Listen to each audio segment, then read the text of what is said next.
లో పలికిన 7 మాటల్లో 6వ మాటగా సమాప్తమైనది. It is finished.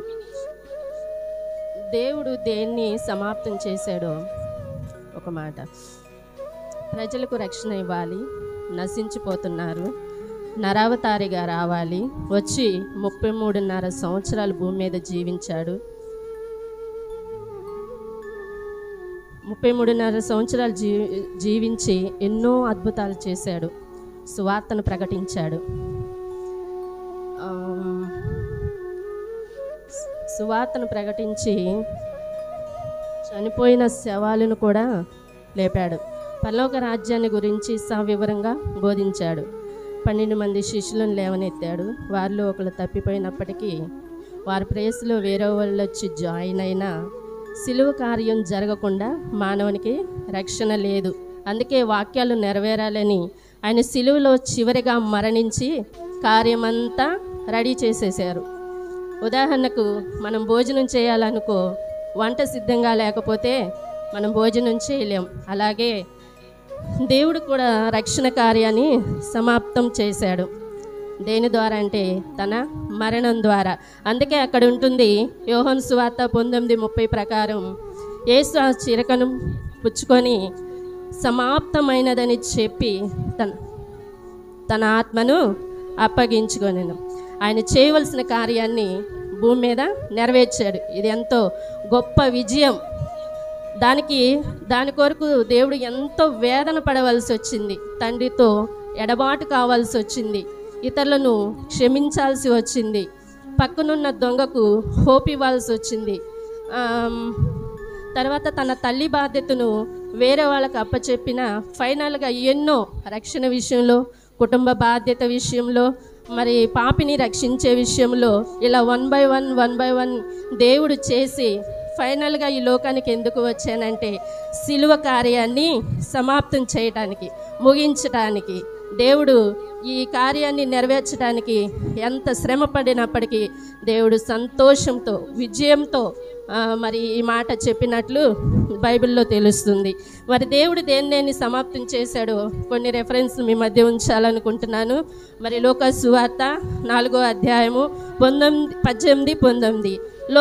ఈ లోకానికి రావడానికి ప్రభు ఎందుకు వచ్చాడంటే పేదలకు సువార్త ప్రకటించడానికి, చెరసాల్లో ఉన్న వారిని విడిపించటానికి, వ్యాధిగ్రస్తులను బాగు చేయటానికి దేవుడు వచ్చాడు. సువార్త ప్రకటించడానికి, చెరసాల్లో ఉన్న వారిని విడిపించడానికి, వ్యాధిగ్రస్తులను బాగు చేయటానికి ఈయన వచ్చాడు. రెండవదిగా యోహాను 10:11 గొర్రెలకు జీవము.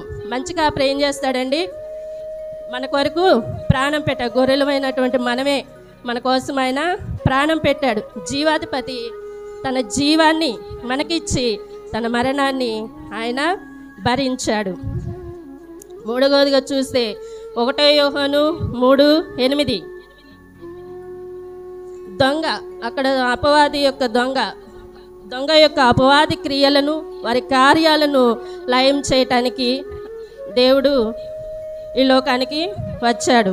4వదిగా చూస్తే 1 తిమోతి 1:15 ఉంటుంది. పాపులను రక్షించటానికి క్రీస్తు యేసు ఈ లోకానికి వచ్చాడు. యేసు అనగా అర్థము రక్షకుడు అని అర్థం. ఆయన నిన్ను నన్ను రక్షించటానికి రక్షణ కార్యం సిలువలో చేశాడు. ఆమేన్. మార్కు సువార్త 10:45 అనేకులకు ప్రతిగా, అంటే నీ కోసం నా కోసం విమోచన క్రయధనముగా మనిషి కుమారుడు తన ప్రాణాన్ని ఇవ్వటానికి మన కోసం ఈ లోకానికి వచ్చాడు. వచ్చి ఆయన దేవుడు ఏదైతే అప్పచెప్పాడో ప్రతి దాన్ని నెరవేరుస్తూ మన ఈ లోకానికి వచ్చాడు. ఇంత బాధపడతా కూడా ప్రభు కూడా అనుకొని ఉండొచ్చు కదా మనసులో, దేవా ఇంత బాధపడుతున్నాను కదా, నీ చిత్తమైతే ఈ గిన్నె నా యొద్ద నుండి తొలగించుము. అయినా నా ఇష్టం కాదు, నీ చిత్తమే. దేవుడు కూడా ఎంతో బాధపడి ఉండొచ్చు కానీ ఆయన మన కోసం ఎంతో విజయాన్ని సాధించాడు సిలువలో. ఎందుకంటే మనకు రక్షణని ఇవ్వటానికి, మనం రక్షణలో నిలబడాలన్నదే ఆయన ఆశ. యోహాను సువార్త 17:4 కూడా ఉంటుంది. చేయుటకు నీవు నాకు ఇచ్చిన పని నేను సంపూర్ణంగా నెరవేర్చి భూమి మీద నిన్ను మహిమపరిచితిని. ఆయన సంపూర్ణంగా చేశాడు. దేవుడు ఏదైతే అప్పచెప్పాడో సువార్త విషయంలో కానీ, రోగుల విషయంలో కానీ, చనిపోయిన వారి విషయంలో కానీ, ప్రతి వారి విషయంలో దేవుడైతే ఏదైతే అప్పగించాడో మానవుల కోసం, మరి భూలోకంలో ఆయన కూడా ఒక మానవుడిగా వచ్చి రక్తాన్ని చిందించటానికి, సిలువలో ఆయన ప్రాణం పెట్టడానికి, మరి ఆ పంచ గాయాలలో మధ్యలో మన కోసం వేలాడటానికి ఏ విధంగా అయితే తన్ను తాను ఎలాగా అప్పగించుకున్నాడో మనం కూడా సంపూర్ణంగా అప్పగించుకోవాలి. కానీ దేవుడు ఆ పని చేశాడు, కానీ మనమైతే చేయగలమా? చేయలేం. ఎందుకంటే మనము సగంలోనే ప్రార్థనలు కూడా మానేస్తాం, భక్తి జీవితాన్ని వెనకేస్తాం. కానీ దేవుడు అలాగా ఉండలేదు. ఏదైనా సంపూర్ణంగా జరిగేంత వరకు ఆయన మన కోసం ఎంతో శ్రమ పడ్డాడు. ప్రసంగిలో ఉంటుంది 7:8 కార్యారంభము కంటే కార్యాంతము మేలు. ఇది నిజంగా ఒక టీచర్ కానీ, ఒక కలెక్టర్ కానీ ఉద్యోగాలు వచ్చినప్పుడు వారికి తెలుస్తుంది. వారు ముందు ఎంత ప్రయాసపడి ఉంటారో, వారి ప్రయాస ఒక ఉద్యోగం వచ్చిన తర్వాత చూడాలి వాళ్ళ ఆనందం. దేవుడు కూడా సిలువలో ఆయన చేసిన ఈ త్యాగాన్ని ఆయన కూడా ఈ కార్యారంభం కంటే కార్యాంతము మేలని, మరి యేసయ్య సమాప్తం అనేది చెప్పి సమాప్తమైనదని కేక ద్వారా ఉన్న 3 సత్యాలు కొలస్సీ 2:13-15 ఉంటుంది. ఒకసారి చదవండి.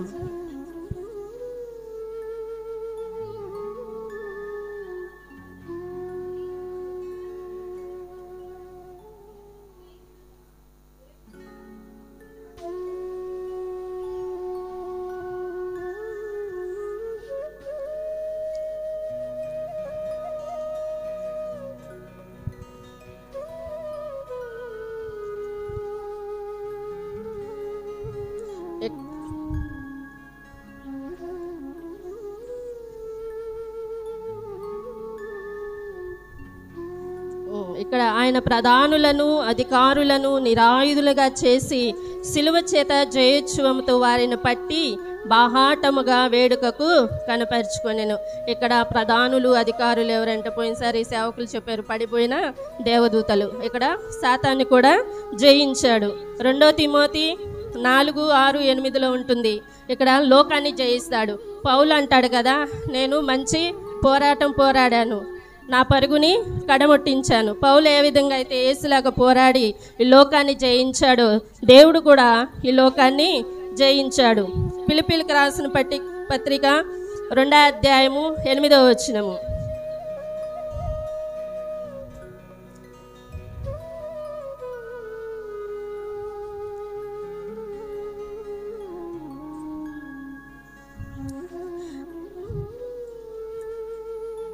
చాలు. యేసు సమాప్తమైనది కేక ద్వారా సిలువ మరణము పొందినంతగా విధేయత చూపాడు. ఎట్లా అంటే తన్ను తాను తగ్గించుకొని, మరి అంత బాధలు భరించడానికి కూడా దేవుడు ఎంతగానో ఓర్చుకున్నాడు. మనమైతే ఏదైనా చిన్నది వచ్చిందనుకో, ఇంది నన్ను ఇలా చేస్తున్నారు, నాకు ఎందుకు ఇన్ని బాధలు అని మనమే సొనుగుతూ ఉంటాం, లేకపోతే బాధపడతా ఉంటాం, అవసరమైతే తిడతాం.